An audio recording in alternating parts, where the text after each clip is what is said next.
moment. But I got to tell you, man, I'm excited for this weekend, man. I'm excited for these next 3 hours because, look, the Giants have a massive win.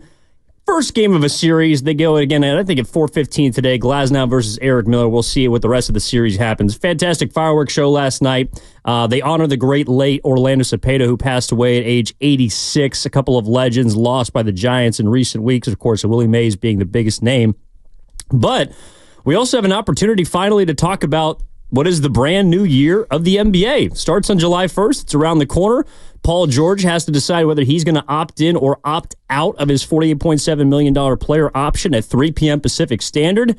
And then the Warriors can potentially pounce, Dan. So there's a lot of action going on in the Bay. And I will say this. Brett Wisely's home run was massive. But if the Warriors can somehow swing a trade for Paul George, that would be the walk-off. Well, I hate to be that guy, but I think you know me well enough that, and if you've listened to the show at all, and we've done enough of these, especially when you're talking about reviewing the Warriors every week, I am not a fan of Paul George coming to the Warriors. Wasn't a fan of Jimmy Butler coming to the Warriors, not a fan of Kevin Durant coming to the Golden State Warriors. And I'm just going to beat the same old drum that this is an old basketball team, and with a soon-to-be 35-year-old Paul George, you just get older, and you are prolonging the inevitable, which is essentially a rebuild. And the fact that you're willing to take on a max deal, and the Clippers are not. You want to give this guy 4 years. When he's 38 years of age, you want to be paying him $60 million.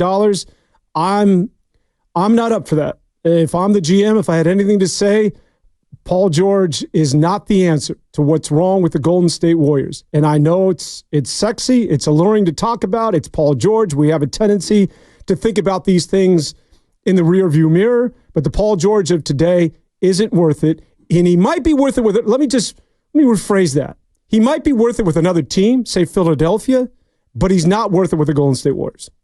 Yeah, so basically what you'd be getting is, a player in his mid-30s coming off a season in which I think he played the most games since he was in Oklahoma City. Yep. So he hadn't played more than 70 with the Clippers prior to last year.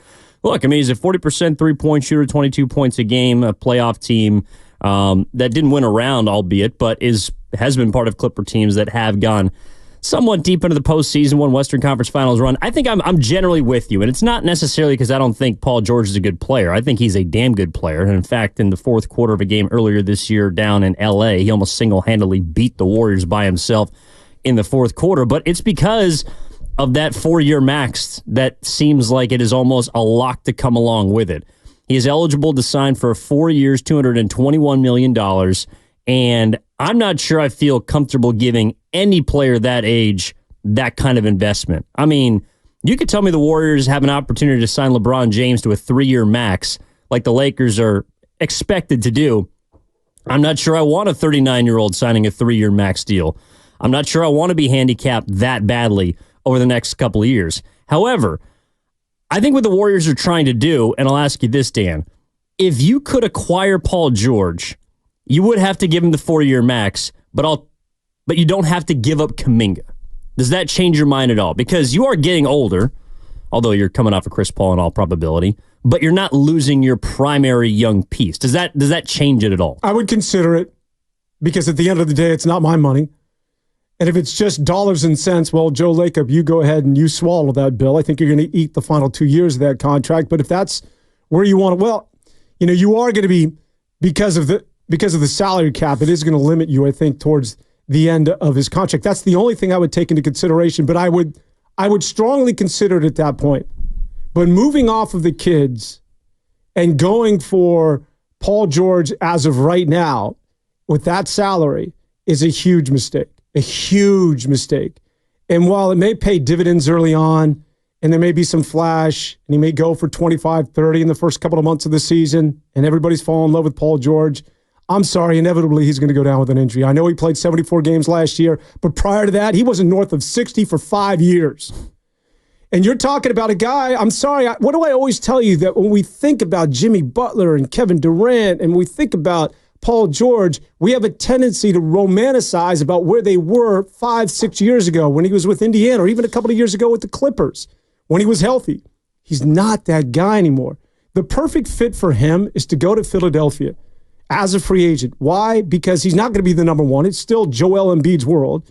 Therese Maxey's the number two, and he can slide in as a good number three or a two-way. That's where he's at in his career if you were to watch him on a day-to-day basis.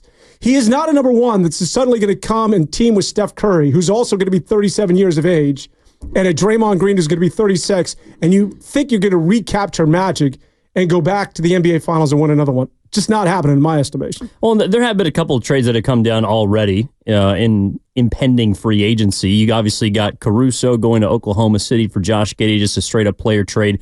And then the one recently last night, as I was falling asleep, saw that the New Orleans Pelicans are wheeling and dealing with the Atlanta Hawks trading DeJounte Murray, or Atlanta trading DeJounte Murray to Atlanta for 2 first-round picks and a couple of players. So there is action. There are things that are in motion. What do you think of that deal? I thought it was a good deal for New Orleans. Great deal. Yeah, I mean, they only gave up a couple first-round picks. I know they had to give up, I believe it was Daniels, who's somewhat of an intriguing prospect. But I just wonder what it means, for example, for like C.J. McCollum. You know, right now, they're a team, I think Jose Alvarado is a restricted free agent, but they're a team that I think is trying to get a little bit more scoring punch. And maybe they team him and CJ up together. I also was curious. Jones in that mix? Well, Zion? I was wondering why someone like Brandon Ingram wasn't in the deal. I know there's a rumor that it might be an Ingram for Murray swap.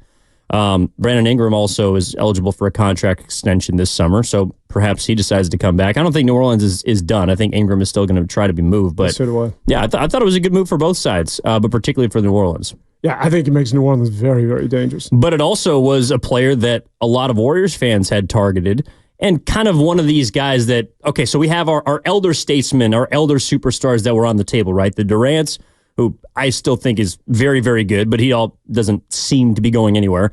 Jimmy Butler is going to play out his final year in Miami and then become a free agent next offseason. And then, of course, Paul George, who has until 3 o'clock to decide whether to opt in or not and become a free agent. But the other lower level, I would say in the midst of their prime pieces that we'd also discussed, included DeJounte Murray, so he's off the board. Brandon Ingram was another one. And then Lauri Markkanen is the third. And shout out to Atco Pest Control on our YouTube chat, powered by First NorCal Credit Union, for the donation. Lauri Markkanen is somebody that is available. Is that at all enticing to you, Dan? And if so, why? Well, yes, but what is it that I'm giving up to get Lauri Markkanen? And Lauri Markkanen fits with what it is that the Golden State Warriors are doing. I just don't think, and the reason why I asked that, Ev, is that if he's shopped, and obviously, Utah's taking calls, Danny Ainge is working the horn, and rest assured, Dunleavy has had conversations. Dunleavy's spoken to just about everybody, right? And I just don't think the Warriors have enough assets. If you're asking me if Markkanen's a good player, does he fit with the Warriors? Well, hell yeah. All right. You got to be an idiot not to recognize this guy's talent and the fact that he's still a young basketball player. It's just, do the Warriors have enough assets going back at Utah? Because Danny Ainge don't play. Danny Ainge is looking for, what he did to Minnesota. And so I just don't think that the Warriors, it's not a matter of whether you like him or whether you want him. I just don't know if Utah is willing to deal him to Golden State. I think they are. And the difference to me the Warriors have been connected to, like, the Clippers. They've been connected to a team such as, Atlanta or even New Orleans. So I think those teams, specifically the Clippers, if they were to swing a deal for, say, Paul George, the Clippers probably want players back because they're trying to compete. I'm not sure if Atlanta at this point is trying to compete. They look like they're aiming for their future, but then again, they might not move off Trae Young or not be able to. And then New Orleans was going to want players back too. I don't think Utah is a team that wants players back. So that's why I asked you if you would be willing to acquire and sign someone like Paul George if it meant not giving up Kuminga. I think whatever conversation Mike Dunleavy and that front office has having down at Chase Center, most of the calls revolve around Kuminga. Utah is a team that I don't think it would have to revolve around Kuminga. I think you would have to give up a lot of first-round picks. I think you'd have to give up unprotected capital, but I don't think you'd have to send a player back such as Kuminga. I think you'd be able to find a way to mix and match salaries, which right now for Lauri Markkanen is $17.2 and $18 million next season. So Lauri Markkanen is a very affordable player. And I think if the Warriors were willing to pony up with trade assets, I think they could go get Lauri Markkanen. I think Utah would put the crosshairs on Jonathan Kuminga, and here's why. It's because of his age. And while he's not a draft pick, but he fits in perfectly with what it is that they're trying to do. The fact that, you're right, they're not looking to win right now, so Klay Thompson doesn't make sense to Utah. Klay Thompson makes sense to Orlando, but not to Utah. Draymond Green doesn't make sense to Utah. Not that he's being shopped. We don't know, but as far as a deal going to Utah for Markkanen, I don't know that Draymond Green's name has been mentioned, but that doesn't make sense. But somebody like Jonathan Kuminga, when you're talking 21 years of age, albeit he's not a draft pick, but the investment is, 2 to 3 years from now if you're looking at Utah and quote-unquote their process, I think Jonathan Kuminga hits their sweet spot. I think he's very much in the centerpiece of any discussion with the Golden State Warriors as far as getting Markkanen services. Well, we got our first piece of news of the day, Dan. This is in from Shams Charania. Los Angeles Lakers four-time champion LeBron James intends to opt out of his $51.4 million player option for next season. According to The Athletic and Stadium, expectation is James will return to the Lakers on a new deal. So, the first domino of the day, I guess, falls. Something that was expected because now after he opts out, he can re-up for the 3-year max and hitch his wagon alongside his newest teammate and son, Bronny James. Yeah, what do you think of the Bronny James deal? I think it's a joke, but... Well, I mean, I think that there's two ways to look at it. At the end of the day, who cares, right? There's some people, there's a strong sentiment of he wants to play with his son. It's the first time it's ever happened in the NBA. Plus, it's another carrot to lure LeBron James back to L.A. It's the 55th pick. What the hell are you going to do with that pick anyways? Bronny James is there. Go get him. And then there's the people like me that this is why people don't like LeBron James, is because he gets everything he damn wants. And poor kid Bronny, that's the last place I'd want to be in playing in the shadow of my father. And I just don't know how it's going to be received in that locker room, not necessarily by the ADs of the world and the D'Angelo Russells, but I'm talking about the guys on the back end of that bench or the guys in that rotation. There's got to be some bad blood immediately once he steps into that locker room. Now, I'm assuming he's going to be in the G League, when you think, for the most part, and yo-yo back and forth. But I don't know, man. Yeah, I'm with you. I mean, the whole point of having him on the team, or the whole point of drafting him, is to have him on the team. I mean, right. So, yeah, I mean, look, at the end of the day, it's not that big of a deal. I just feel like he's setting the kid up to fail, and he's going to be the butt of a lot of jokes. Is also a kid that is probably not ready yet for the NBA. Oh, hell no. Is a kid that also underwent cardiac arrest at the beginning of his first college season, so there might be some underlying health issues. I just don't want Bronny to be the butt of a ton of unnecessary jokes and to be put, honestly, in the crosshairs by his father. Also, his father could say he played with his son, the same son that he also happened to give his first name to, which I have different takes on. But LeBron regrets doing that. Oh, well. By the way. I mean, yeah. So my prediction, which was some 6 months ago, that the Warriors would take him at 52. Yeah, well, they had a chance. Apparently, Maverick Carter had called around, and this has been reported. Rich Paul, yeah. Oh, Rich Paul, excuse me. Rich Paul called around and spoke to the Warriors. And wasn't just the Warriors. There were 2 or 3 teams and said, do not draft Bronny James because I know you're thinking about it. He will play in Australia. This is sort of what it is that I'm talking about, where a second-round pick is making these sort of demands. That creates this That's a good point. This embedded sort of dislike to a young player that should be getting, quite frankly, should be playing in college somewhere going into his sophomore year. Or playing in Australia, honestly. Yeah, that's what LaMelo Ball did. Yeah, right? If you want to do the kid a favor, maybe the Warriors should have taken him. So he had to go play in Perth. 888-957-9570 is the number. Saturdays on 95.7 The Game with Evan Giddings. That's Dan Devone. What are you hoping to see today? Is it a trade by the Warriors? It is also, of course, a deadline for Paul George, but it's a deadline tomorrow for Chris Paul. They got to figure out whether or not they're going to guarantee his $30 million, in all likelihood to use him as a trade chip, or they could simply waive him and save a boatload of cash. I think people would be pissed if that's the avenue that the Warriors go down, because that's never been Joe Lacob's MO. I think it would also signal that Lacob doesn't necessarily believe that this is a team worth spending money on after spending the most money in the history of basketball to not make the playoffs last year.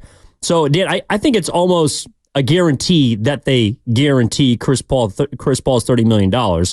And I just think it's because it gives them more flexibility to potentially make a trade either now, or I would also argue if they need to keep Chris Paul on the roster sometime during the season. I don't see him coming back in a Warrior uniform at $30 million. That just does not make sense to me in like 55 different ways. I do see him coming back to the Warriors as a trade piece to package him and Wiggins. And once again, whether it's for Paul George or whether it's for DeMar Rosen, whatever. Yeah. I think that he becomes that nugget that's you have, obviously, you need the money to match whoever it is that you're bringing in.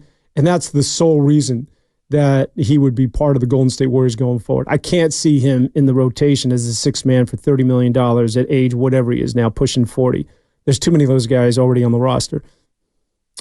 Yeah, I mean, I think, look, the Warriors would be incentivized to pick up Chris Paul's guarantee. I think that's also why Chris Paul allowed them to do that in the first place. I mean, they had to make a decision.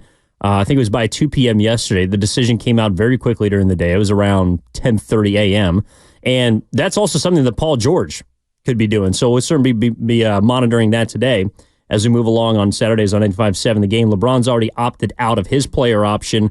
Last night, DeJounte Murray gets moved from the Atlanta Hawks to the New Orleans Pelicans. Things are in motion.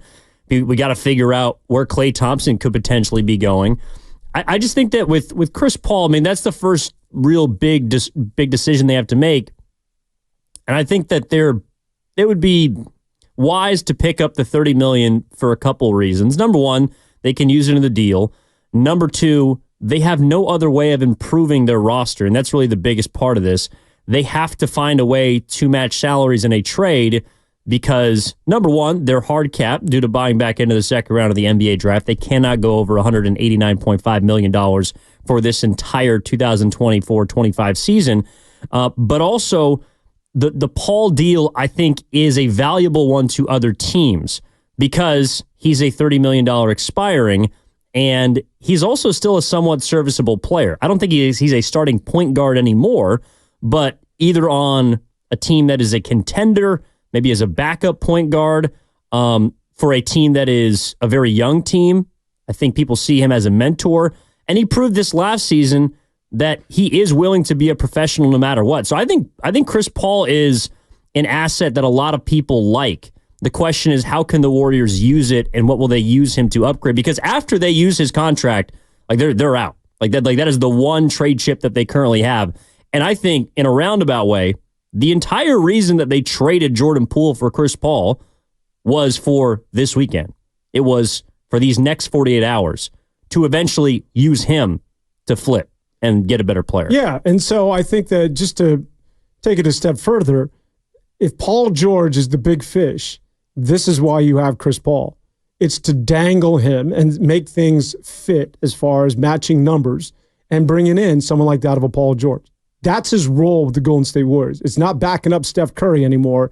Right now, it's all about who is it that you can bring back as a free agent or in a trade. That's the sole purpose of Chris Paul and his relationship with the Warriors going forward. And I'm with you. If it's not to L.A., look at what's the one thing Phoenix could have used was a guard, right? Last year. No, they traded it. Exactly. But there are so many teams that can use his services. And now that he's proven that he's willing to come off the bench, it just makes him that much more attractive. Now the Warriors just have to figure out what makes sense in terms of what they get in return. But what Chris Paul's role is with the Warriors as of right now, he's a trade piece. Well, and he's also one of the last real trade pieces that they can swing unless they get off of somebody like Andrew Wiggins. And there is also a report yesterday. They're trying. Well, Wiggins was in the news, and there's apparently a mutual decision for Wiggins to not compete for Team Canada in the Olympics. And I don't know how badly Wiggins wanted to play. I mean, I honestly don't know how badly Wiggins is interested in the game of basketball itself. That seems to go up and down throughout the last two seasons. But I do know that the Warriors, if they are actively shopping Wiggins, I believe they are. Like, I think they're trying to get off him this summer. They don't want him competing because they don't want him potentially getting hurt and messing up a deal. Yeah, there's no doubt about that. And I have to give you credit in that when was the trade deadline this past year, I went on the record saying, no, I believed in Wiggins turning a corner. He can't be this dormant for this long. Wiggins is somebody that it's too early to give up on him. If you could have shipped him at the trade deadline when you had suitors, because there were people like me that were executives in suit and ties with other teams that were believing in Andrew Wiggins. And namely, one was out there in Charlotte, and they had a guy that they also wanted to move by the name of PJ Washington. That trade was right there for the Golden State Warriors. I mean, it was just a matter of pulling the trigger, and they didn't do it. And look where they are at right now. Now they're just begging people, please. Yeah. Can you imagine trying to get P.J. Washington now from Dallas straight up for Wiggins? They'd laugh at you and say, what are you, drunk? Drink it again at 9 in the morning, Dunleavy? It's just not happening. Yeah, I don't know if he's a Bloody Mary guy, but I could use one. I think the thing about Wiggins... Did you go strong again last night? What, me? Yeah. What do you mean again, Dan? Come on, I'm a pro. Every once in a while. No, last night I was in the East Bay. Boy.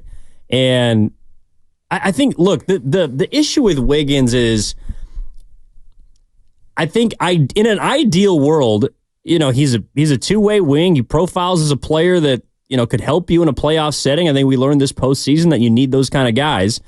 I just don't see him being able to get back to the player he was, at least for the Warriors. I think a change of scenery would be beneficial for both sides. I also think the Warriors are trying to do whatever they can to move off the final 3 years of his deal and set themselves up to be more financially flexible next offseason. That was really my intention at the deadline. It wasn't just about me not necessarily liking the player, and I think he kind of saved himself. They've begun to get the 2-forward thing working with Wiggins and Kuminga, and then Draymond at the small ball 5, and I think that saved Wiggins at the deadline. But it was also because I believe that this summer, that would have given them so many more options to shift this roster. Even if they had gotten to the playoffs and won a series, I didn't think that they were that close to not consider wholesale changes to this roster. And I think Wiggins is at the center of it. The issue now, Dan, is I don't think anybody wants him. No. You could trade him for beans. Of course not. I don't think people are even willing to give up beans at this point. The Warriors, I feel like, would have to trade Andrew Wiggins for, insert irrelevant player, and then also attach something worth of value, a.k.a. an unprotected pick, just to get off of him. And even that might not be enough because his contract right now is so toxic that I do feel like there's an avenue of where he could come back just because the Warriors don't have anywhere else to go with him. And I don't think that would be good for the Warriors. I also don't think that would be good for him. I think this summer they need a split. I think the Warriors and Andrew Wiggins, they got to get a divorce. Well, that's why the trade deadline was so vital. When you could have moved off on him, when people still saw value in Andrew Wiggins. And now it's too late. Had they been able to have the foresight of pulling that trigger, and it was hotly debated. I know that you were adamant on getting rid of him, and you could have brought back value at that time. Now it's too late. It's not like, the rest of the league doesn't have NBA ticket and they can't see what the hell went on with this guy this year as well as last year. The big question, maybe we can tackle this going forward on the other side, is that if Wiggins is on his way out, well, Jonathan Kuminga's got to learn to play that 3. You know what I mean? Yeah. I mean, in a way, it's kind of setting up so the Warriors are going to be pretty dependent on their young core. And I'm going to be honest. Nothing wrong with that. Well, that scares me a bit, Dan. Yeah, it scares everybody. But we can get into this, and this will be sort of my theme throughout, but that's